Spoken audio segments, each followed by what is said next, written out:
It's Ashtray Meadow the leader inside the final 150 yards. Ashtray Meadow is holding Authorised Art to go 3 spots better in the Galway Plate of 23. Ashtray Meadow and Danny Gilligan landed from Authorised Art.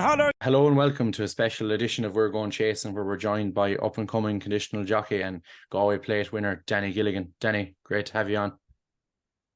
Thanks very much for having me on, yeah. So I suppose, Danny, we'll just kick straight into it. You're from big racing family. Your father Paul's a trainer. Both your brothers Liam and Jack are both jockeys as well. Then I suppose it's racing's probably ingrained in you since you were a young lad. Was there anything else you were ever going to do other than become a jockey?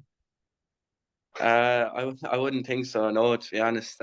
Dad's always been training, and like that, 2 older brothers, Liam and Jack, are both jockeys, so it's I don't think I had much choice to be a jockey, you know, when I was growing up. No, definitely not. That's a logical step, I suppose. And going back to your father Paul, obviously he'd some great days at the races as a trainer. Like he's Barts Dream winning the Albert Bartlett. You might be a bit young to remember that, are you? No, I actually, I was younger, right, but I can remember bits of it, to be honest. The horse coming home, and like dad did have some massive days. Yeah. Sure, hopefully they're not done with yet. No, absolutely not. And what year was that he won the Bartlett? That's going back to 2009 or 10, is it? 10 or 11, I think it was, yeah. 10 or 11, okay. Yeah. Not as far as I thought it was. And Judanley then as well, he won a grade 1 over fences too. He won the Powers, the Irish Cup, and he won a Tiestes as well. He was a great horse. Like my grandfather owned him, and I'm sure it was pure a family thing, and he was a very good horse. Yeah, absolutely, he was. And then what would your earliest memory in racing be then? Would it be sort of Bertie's Dream, Judanley, that sort of era? Yeah, the first, I can remember Bertie's Dream, the horse coming home, and plenty of people came to the yard to see him. That would probably be the earliest thing I can remember. Yeah. Okay, fair enough. Yeah, and then I suppose from that, then you went into the pony racing. How many years were you sort of going around the pony racing circuit then? I'd say I done 5 or 6 years pony racing. Like that when I was very young. I can remember going riding in the local pony races around here, and then we got our own. I got my own small pony, and she kind of got me going, and then I was very lucky. A lot of people supported me. I rode a lot of horses for different people, so it was great. Got great experience at it. Yeah, and obviously the pony racing circuit, it brings through a lot of good jockeys as well. Like you've seen it there in the last few years, like said Jack and Oisin Murphy over in England as well. A lot of them had experience on the pony racing circuit. So then you were 16, I'd say it was very close to your 16th birthday when you got the flat license then. Yeah, as soon as I was 16, I took out my flat license. I probably wasn't the lightest, but it was still great to get the season on the flat under my belt, and then as soon as I turned 17, to get the jump license straight away. And look, the flat was great. I had 6 winners for 6 different trainers, so I built a couple of contacts and plenty of rides, and even for my weight as well, keeping my weight down for a year, it looks to work for me a bit. No, fair enough. And you were based down in Fozzie Stack, was it? Yeah, I was signed on to Fozzie Stack. Yeah, he was great, to be fair. He gave me all the chances he could. No, fair enough. And then once you took out the jumps license, then was that a case of straight up to Gordon then, or where did you go after that? Yeah, I stayed in with Fozzie for, say, it was just short of a year, and then, like I said, my weight started creeping up a small bit, and the plan was always to go jumping really as soon as I could get my license. And yeah, I went up to Gordon's February of this year. Yeah, as soon as I got my jump license, moved up there, and look, he's been very good to me. Yeah, and you've had a great last few months for Gordon as well. Mayo National, Galway Plate, the Letriga hurdle, and down in Listowl as well. Like, which like, I wouldn't ask you to pick between them, but obviously I'd say the Galway Plate was a great day for you and your family. Unbelievable, to be honest. Like that, I've been very lucky. I won a Mayo National as well, and even in Listowl there lately. Look, I've had a couple of nice winners, but to be fair, the Galway Plate was something different. Yeah, especially I suppose being from Galway yourself, like I'm sure there's a lot of jockeys that go through their whole career and don't win their sort of their local big race, and you've done it in your first year with the license out. So it was obviously something great to get done so soon, tick it off the list. Exactly. Yeah. Look, hopefully, it'll happen again. But as you said, I've been very lucky in such a short space of time to have a lot of big wins under my belt.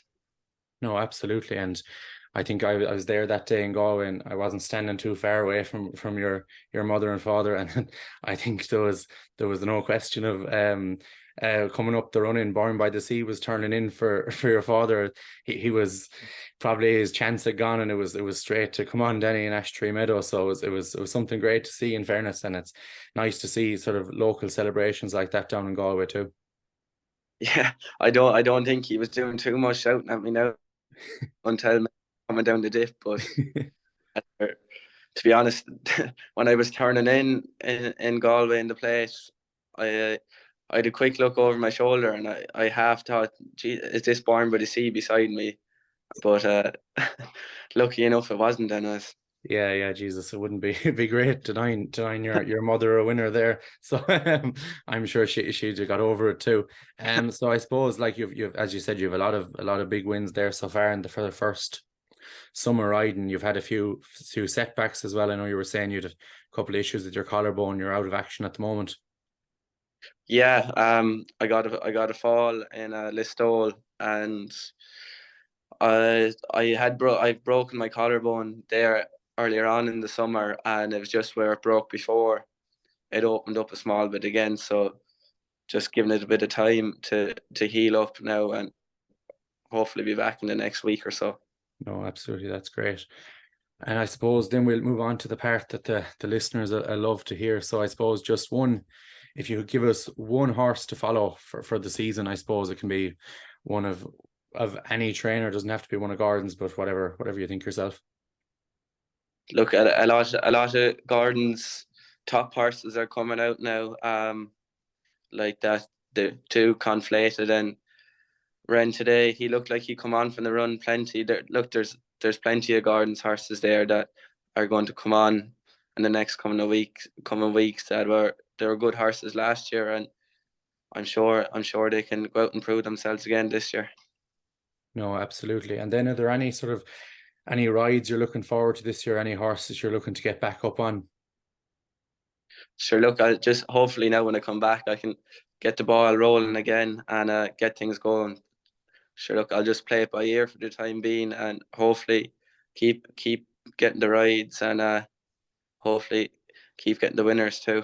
No, definitely. And you were enjoying a good summer as well. I think, is it 20 winners you're up to now? Look, I was very lucky. I was in a very good position. Unfortunate for the lads in Gardens, Sam, Jack, and Jordan, they were all out at the one time, and I was in a very lucky position. Um, I was very lucky to be getting the rides I was getting. No, absolutely, and it's great, and hopefully they keep coming for you. So just before we wrap it up, we might just look at a couple of questions we got in on Twitter. I'll just pull them up here. So the first one is from Paul Sutton. He's just saying, is there any sort of favorite race track you like to ride in? Favorite trip or hurdles, fences? What do you prefer there? Look, I've only really been riding over the jumps for the summer, and I really enjoy going around to the summer tracks, the nice ground. And look, I had plenty of luck around the likes of Ballinrobe and Kilbeggan. They kind of be well up there. They're nice tracks to ride around. And but going forward into the winter now, look, it'll be my first winter riding over jumps, and we'll see how it goes. No, absolutely. And then I suppose just another question here from the racing man. Is there any horse you rode in a handicap last season that you're looking forward to riding again, or maybe one to follow for the year? Look, there's obviously a couple there. If I could get on Ashtree Meadow again now, I'd be happy. And the horse I won on in Listowl, Samuel, he's a very nice horse, and hopefully he's not finished with it yet. No, absolutely. I think Ashtree Meadow, like he was so good in Galway, and I think he's a nice hike up in the weights now. He's up around 100 and, so it won't load from here, but about 155, I think, is it? Yeah, up around there. I think he got a nice penalty for Galway, but I think he is. There's a bit of class about him. I think he'd be able to go through with another one again. No, that'd be great, and hopefully we'll see you on board. So I suppose, Danny, that just about wraps it up for this evening, and thanks a lot for coming on, and hopefully your injuries all heal soon. You have a nice, fruitful season. Please God, yeah. Thanks a million for having me on anyways. But it's Ashtree Meadow, the leader, inside the final 150 yards. Ashtree Meadow is holding authorised art to go 3 spots better in the Galway Plate of 23. Ashtree Meadow and Danny Gilligan landed from authorised art.